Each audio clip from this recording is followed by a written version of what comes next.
Good evening from the Dove Newsroom at this hour. I'm Demi DeSoto. The Democratic Convention is starting off with a bang in Philadelphia. It first started with the resignation of Debbie Wasserman Schultz as revelations over the party supporting Hillary Clinton during the primary. Despite the snub, Bernie Sanders drew boos and angry chants from his delegates as he called for the election of Hillary Clinton. Immediately, right now, we have got to defeat Donald Trump.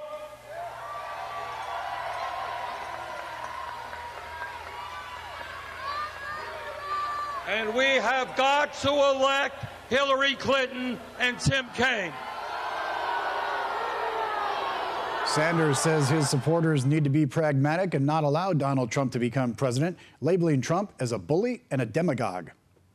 There's been more gun violence in Florida nightclubs. This time, 2 are dead as gunfire broke out at a Fort Myers nightclub during a swimsuit theme party. 2 are reported dead and at least 17 reported wounded. The gunfire occurred outside the Club Blue, where a no ID required party had just finished. The 2 victims were teenagers. It happened on a crowded street where family members were picking up their kids.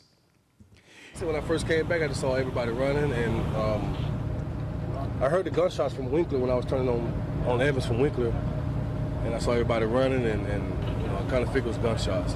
But it was real chaos. I mean, it was just people screaming and running and trying to get their family members out of there, screaming names and all that kind of stuff. So it's crazy. Authorities have identified the 2 victims as an 18-year-old and 14-year-old boy. Some of the wounded victims were as young as 12. The club said there was armed security at the event for children between the ages of 12 and 17. Well, heat and dry conditions are causing the spread of another wildfire in Southern California.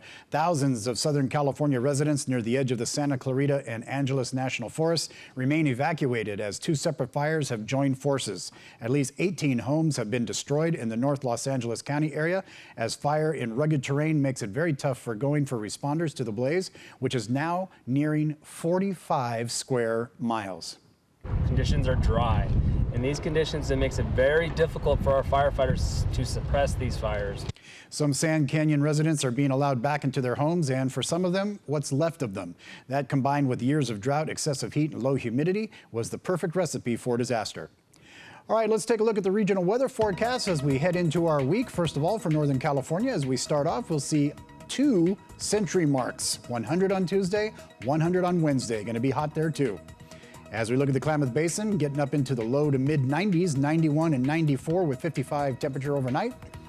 As we look forward onto the Oregon coast, a few clouds coming in. Nice temperatures, though, 70 on Tuesday and 72 on Wednesday with temperatures in the mid 50s overnight. And in the Central Oregon area, beautiful skies, clear, 88 on Tuesday, warming up to 90 on Wednesdays, temperatures in the low to mid 50s overnight. And as we take a look at the Southern Oregon forecast tonight, we'll see a low of only 62. Going to be rather nice, kind of warm overnight. Clear skies, 96 on Tuesday, up to 98 on Wednesday. And that's a quick look at the latest news here on The Dove. Be sure to join us every weekday morning for Mornings on The Dove, starting at 6 a.m. on Dove TV and radio.